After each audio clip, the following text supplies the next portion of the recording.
ବନ୍ଧୁଗଣ ସମସ୍ତଙ୍କୁ ଶୁଭ ସକାଳ। ଆଜିଠୁ ଆମେ ଗୀତା ପଢ଼ିବା ଆରମ୍ଭ କରିବା, ଗୀତା ଶୁଣିବା ଆରମ୍ଭ କରିବା। ଗଳ୍ପ ବହୁତ ଶୁଣିଲେ, ଦୁନିଆ ବିଷୟରେ ବହୁତ ଜାଣିଲେ।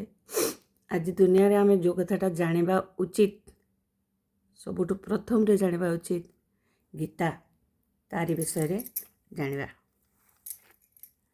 ଗୀତାର ପ୍ରଥମ ଶ୍ଲୋକ, ଅର୍ଜୁନଙ୍କ ବିଷାଦ ଯୋଗ କ୍ରମରେ ପ୍ରଥମ ଶ୍ଲୋକ ହେଉଛି ଧର୍ମକ୍ଷେତ୍ରେ କୁରୁକ୍ଷେତ୍ରେ ସମବେତା ଯୁଜୁତ୍ସବା ମାମକା ପାଣ୍ଡବଶ୍ଚୈବ କିମ୍ ଅକୁର୍ବତ୍ ସଞ୍ଜୟ। ଧୃତରାଷ୍ଟ୍ର କହିଲେ, ହେ ସଞ୍ଜୟ, ମୋ ପୁତ୍ରଗଣ ଏବଂ ପାଣ୍ଡୁପୁତ୍ରଗଣ ଯୁଦ୍ଧ କରିବାକୁ ଇଚ୍ଛା କରି ତୀର୍ଥକ୍ଷେତ୍ର ଧର୍ମକ୍ଷେତ୍ର କୁରୁକ୍ଷେତ୍ର ନାମକ ସ୍ଥାନରେ ଏକତ୍ର ହୋଇ କ'ଣ କଲେ? ଭଗବତ୍ ଗୀତା ଭଗବତ୍ ବିଜ୍ଞାନ ଅଟେ। ପୃଥିବୀର ଚାରିଆଡ଼େ ସମସ୍ତେ ଏହା ପାଠ କରନ୍ତି। ଗୀତା ମାହାତ୍ମ୍ୟରେ ଗୀତା ପାଠର ମହିମା କଥା କୁହାଯାଇଛି। ସେଥିରେ କୁହାଯାଇଛି ଯେ ବ୍ୟକ୍ତି ଭଗବାନ ଶ୍ରୀକୃଷ୍ଣଙ୍କର ଏକ ଭକ୍ତଙ୍କର ସହାୟତାରେ ବଡ଼ ଯତ୍ନର ସହିତ ଭଗବତ୍ ଗୀତା ପାଠ କରିବା ଉଚିତ ଏବଂ ସେଥିରେ କୌଣସି ବ୍ୟକ୍ତିଗତ ବ୍ୟାଖ୍ୟା ବା ମତାମତ ନ ଯୋଡ଼ି ତାହାକୁ ବୁଝିବାକୁ ଚେଷ୍ଟା କରିବା ଉଚିତ। କିପରି ଭଗବତ୍ ଗୀତାକୁ ଭଲ ଭାବରେ ବୁଝି ହେବ, ତାହାର ଉଦାହରଣ ଭଗବତ୍ ଗୀତାରେ ହିଁ ଅଛି। ଅର୍ଜୁନ ପ୍ରତ୍ୟକ୍ଷ ଭାବରେ ଭଗବାନଙ୍କ ଠାରୁ ଗୀତାବାଣୀ ଶ୍ରବଣ କରିଛନ୍ତି ଏବଂ ସେ ଯେପରି ଏହାକୁ ବୁଝିଲେ, ସମସ୍ତେ ସେହିପରି ଭାବରେ ବୁଝିବା ଉଚିତ। ଯଦି କେହି ଭାଗ୍ୟବାନ ଲୋକ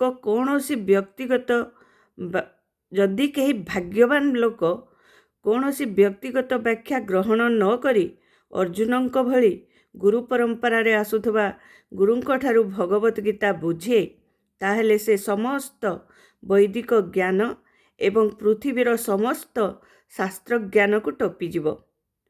ଅନ୍ୟ ଗ୍ରନ୍ଥମାନଙ୍କରେ ଯାହା ସବୁ ଅଛି, ସବୁ ଭଗବତ୍ ଗୀତାରେ ଅଛି। କିନ୍ତୁ ପାଠକ ଆହୁରି ଏପରି ଅନେକ କଥା ଭଗବତ୍ ଗୀତାରେ ପାଇବ ଯାହା ଅନ୍ୟ କୌଣସି ଗ୍ରନ୍ଥରେ ମିଳିବ ନାହିଁ। ତାହା ହେଉଛି ସ୍ୱତନ୍ତ୍ର ମାନଦଣ୍ଡ। ଏହା ହେଉଛି ପୂର୍ଣ୍ଣ ଭଗବତ୍ ବିଜ୍ଞାନ। କାରଣ ଏହା ପ୍ରତ୍ୟକ୍ଷ ଭାବେ ପରମ ପୁରୁଷ ଭଗବାନ ଶ୍ରୀକୃଷ୍ଣଙ୍କ ଦ୍ୱାରା କୁହାଯାଇଅଛି। ଧୃତରାଷ୍ଟ୍ର ଏବଂ ସଞ୍ଜୟଙ୍କ ମଧ୍ୟରେ ଭାରତରେ ବର୍ଣ୍ଣିତ ହୋଇଥିବା ଏ ଯେଉଁ ବିଷୟ ଆଲୋଚନା କରାଯାଇଛି, ତାହା ଏହି ମହାନ ଦର୍ଶନ ଗ୍ରନ୍ଥର ମୌଳିକ ନୀତି ରୂପେ ପ୍ରତିଷ୍ଠିତ ହୋଇଛି। ଜଣାଯାଇଛି ଯେ ଏହି ଦର୍ଶନ କୁରୁକ୍ଷେତ୍ର ଯୁଦ୍ଧଭୂମିରେ ହିଁ ପ୍ରକାଶ କରାଯାଇଛି। କୁରୁକ୍ଷେତ୍ର କେଉଁ ଅବିସ୍ମରଣୀୟ ବୈଦିକ ଯୁଗରୁ ଏକ ପବିତ୍ର ତୀର୍ଥସ୍ଥାନ ରୂପେ ଖ୍ୟାତି ଲାଭ କରିଆସୁଛି।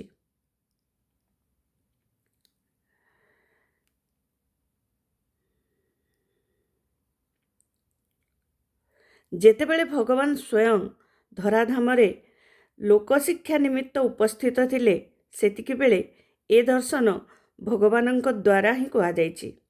ଏଠାରେ ବ୍ୟବହୃତ ଧର୍ମକ୍ଷେତ୍ର, ଯେଉଁଠାରେ ବ୍ରତ ବିଧି ଓ ଧର୍ମନୀତି ଅନୁଷ୍ଠିତ ହୁଏ, ଶବ୍ଦ ବଡ଼ ଅର୍ଥପୂର୍ଣ୍ଣ ଅଟେ। କାରଣ କୁରୁକ୍ଷେତ୍ର ଯୁଦ୍ଧଭୂମିରେ ପରମ ପୁରୁଷ ଭଗବାନ ଅର୍ଜୁନଙ୍କ ପକ୍ଷରେ ଥିଲେ। କୌରବମାନଙ୍କର ପିତା ଧୃତରାଷ୍ଟ୍ର ଯୁଦ୍ଧରେ ତାଙ୍କର ପୁତ୍ରମାନଙ୍କର ବିଜୟ ସମ୍ବନ୍ଧରେ ବଡ଼ ସନ୍ଦିହାନ ଥିଲେ। ଏହି ସନ୍ଦେହରେ ପଡ଼ି ସେ ତାଙ୍କର ସଚିବ ସଞ୍ଜୟଙ୍କୁ ପ୍ରଶ୍ନ କଲେ, ମୋର ପୁତ୍ର ଓ ପଣ୍ଡୁଙ୍କ ପୁତ୍ରଗଣ କ'ଣ କଲେ? ସେ ଏକଥା ଭଲ ଭାବରେ ଜାଣିଥିଲେ।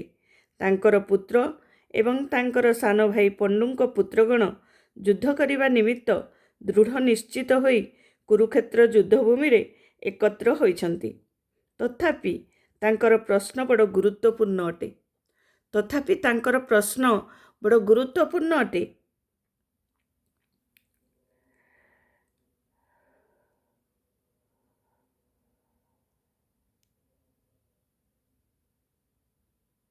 ଭାଇ ଭାଇ ମଧ୍ୟରେ ହେଉଥିବା ଯୁଦ୍ଧରେ ଗୋଟିଏ ଆପୋଷ ମିଳାମିଶା ହୋଇଯାଉ, ଏହା ସେ ଚାହୁଁନଥିଲେ। କିନ୍ତୁ ଏ ଯୁଦ୍ଧରେ ତାଙ୍କର ପୁତ୍ରମାନଙ୍କର ଭାଗ୍ୟ କ'ଣ ହେବ ତାହା ହିଁ ସେ ଜାଣିବାକୁ ଚାହୁଁଥିଲେ। ଯେହେତୁ କୁରୁକ୍ଷେତ୍ରରେ ଯୁଦ୍ଧ ହେବାକୁ ଯାଉଛି, ତେଣୁ ଧୃତରାଷ୍ଟ୍ର ବଡ଼ ଶଙ୍କାକୁଳ ହୋଇପଡ଼ିଥିଲେ। ଯୁଦ୍ଧ ଉପରେ ଧର୍ମକ୍ଷେତ୍ର ବା ତୀର୍ଥସ୍ଥାନର ଖୁବ୍ ପ୍ରଭାବ ଅଛି। ଏ କୁରୁକ୍ଷେତ୍ର ସମ୍ବନ୍ଧରେ ବେଦରେ ବର୍ଣ୍ଣନା କରାଯାଇଛି ଯେ ଏ ତୀର୍ଥସ୍ଥଳଟି ଦେବଲୋକର ଅଧିବାସୀ ଦେବତାମାନଙ୍କର ମଧ୍ୟ ପୂଜ୍ୟସ୍ଥଳ ଅଟେ। ସେ ଭଲ ଭାବରେ ଜାଣିଥିଲେ ଯେ ଅର୍ଜୁନ ଆଦି ପାଣ୍ଡବମାନଙ୍କ ପକ୍ଷରେ କୁରୁକ୍ଷେତ୍ର ରୂପ ଧର୍ମକ୍ଷେତ୍ରରେ ଅନୁଷ୍ଠିତ ଯୁଦ୍ଧଟି ଅନୁକୂଳ ହେବ, କାରଣ ସେମାନେ ପାଣ୍ଡବମାନେ ସ୍ୱଭାବତଃ ଧାର୍ମିକ। ସଞ୍ଜୟ ବ୍ୟାସଦେବଙ୍କର ଶିଷ୍ୟ ଥିଲେ, ତେଣୁ ବ୍ୟାସଙ୍କ କୃପାରୁ ସେ ଧୃତରାଷ୍ଟ୍ରଙ୍କ କୋଠରୀ ମଧ୍ୟରେ ବସିକରି ସୁଦ୍ଧା କୁରୁକ୍ଷେତ୍ର ଯୁଦ୍ଧଭୂମିରେ କ'ଣ ହେଉଛି ସବୁ ଦେଖିପାରୁଥିଲେ। ତେଣୁ ଧୃତରାଷ୍ଟ୍ର ଯୁଦ୍ଧ ଘଟଣା ତାଙ୍କୁ ପଚାରିଥିଲେ। ପାଣ୍ଡବମାନେ ଓ ଧୃତରାଷ୍ଟ୍ରଙ୍କର ପୁତ୍ରଗଣ ଏକ ପରିବାରର ଅଟନ୍ତି, କିନ୍ତୁ ଧୃତରାଷ୍ଟ୍ରଙ୍କର ମନ ଏଠାରେ ଖୋଲି ଯାଇଛି। ସେ ଜାଣିଶୁଣି ତାଙ୍କର ପୁତ୍ରମାନଙ୍କୁ କୌରବ ବୋଲି କହୁଛନ୍ତି ଏବଂ ପଣ୍ଡୁଙ୍କ ପୁତ୍ରମାନଙ୍କ ବଂଶରୁ ଅଲଗା କରିଦେଇଛନ୍ତି। ତେଣୁ ଧୃତରାଷ୍ଟ୍ରଙ୍କର ପାଣ୍ଡୁଙ୍କର ପୁତ୍ରମାନଙ୍କ ତାଙ୍କ ଭାତୃପୁତ୍ରଙ୍କ ସହ କି ପ୍ରକାର ସମ୍ପର୍କ ଥିଲା ବ୍ୟକ୍ତି ଭଲ ରକମ ବୁଝିପାରିବ ଏବଂ ସେଥିରୁ ଧୃତରାଷ୍ଟ୍ରଙ୍କର ସ୍ଥାନ କେଉଁଠି ଜାଣିପାରିବ। ଯେପରି ଧାନ ଖାତରେ ଅନେକ ବାଳୁଙ୍ଗା ଥାଏ ଏବଂ କୃଷକ ସେଗୁଡ଼ିକୁ ଉପାଡ଼ି ଫୋପାଡ଼ି ଦିଏ, ଠିକ୍ ସେହିପରି ଏ ଘଟଣାର ପ୍ରାରମ୍ଭରୁ ଧର୍ମର ପିତା ଭଗବାନ ଶ୍ରୀକୃଷ୍ଣ ଉପସ୍ଥିତ ଥିବା ଧର୍ମକ୍ଷେତ୍ର କୁରୁକ୍ଷେତ୍ରରେ ଦୁର୍ଯ୍ୟୋଧନ ଆଦି ଧୃତରାଷ୍ଟ୍ରଙ୍କର ପୁତ୍ରଗଣ ଏବଂ ଅନ୍ୟମାନେ ଅନେକ ଅଦରକାରୀ କୁଳବାଳୁଙ୍ଗା ଯେଉଁମାନେ ଥିଲେ, ସେମାନଙ୍କୁ ଭଗବାନ ଶ୍ରୀକୃଷ୍ଣ ସମ୍ପୂର୍ଣ୍ଣ ରୂପେ ଉପାଡ଼ି ଫୋପାଡ଼ି ଦେବେ ଏବଂ ଧର୍ମରାଜ ଯୁଧିଷ୍ଠିରଙ୍କ ନେତୃତ୍ୱରେ ପରିଚାଳିତ ପୂର୍ଣ୍ଣ ଧାର୍ମିକ ବ୍ୟକ୍ତିମାନଙ୍କୁ ପ୍ରତିଷ୍ଠା କରିବେ। ଧର୍ମକ୍ଷେତ୍ରେ ଓ କୁରୁକ୍ଷେତ୍ରେ ଶବ୍ଦର ଯାହା କିଛି ଐତିହାସିକ ଓ ବୈଦିକ ଗୁରୁତ୍ୱ ଥାଉ ନା କାହିଁକି, ଏହା ହେଉଛି ପ୍ରକୃତ ତାତ୍ପର୍ଯ୍ୟ। ଆମେ ଆଜି ଆରମ୍ଭ କଲେ ଆଜି ପ୍ରଥମ ଶ୍ଲୋକ। ଆପଣମାନେ ସମସ୍ତେ ଜାଣିଲେ। ଗୀତା ଶୁଣନ୍ତୁ, ଗୀତା ବୁଝନ୍ତୁ କି ନ ବୁଝନ୍ତୁ, କିନ୍ତୁ ଗୀତା ନିଶ୍ଚୟ ଶୁଣନ୍ତୁ। ରହୁଛି। ଆପଣମାନଙ୍କୁ ଭଲ ଲାଗିଲେ ଲାଇକ୍ କରିବେ, ସବସ୍କ୍ରାଇବ୍ କରିବେ। ରାଧେ ରାଧେ। ଜୟ ଶ୍ରୀକୃଷ୍ଣ।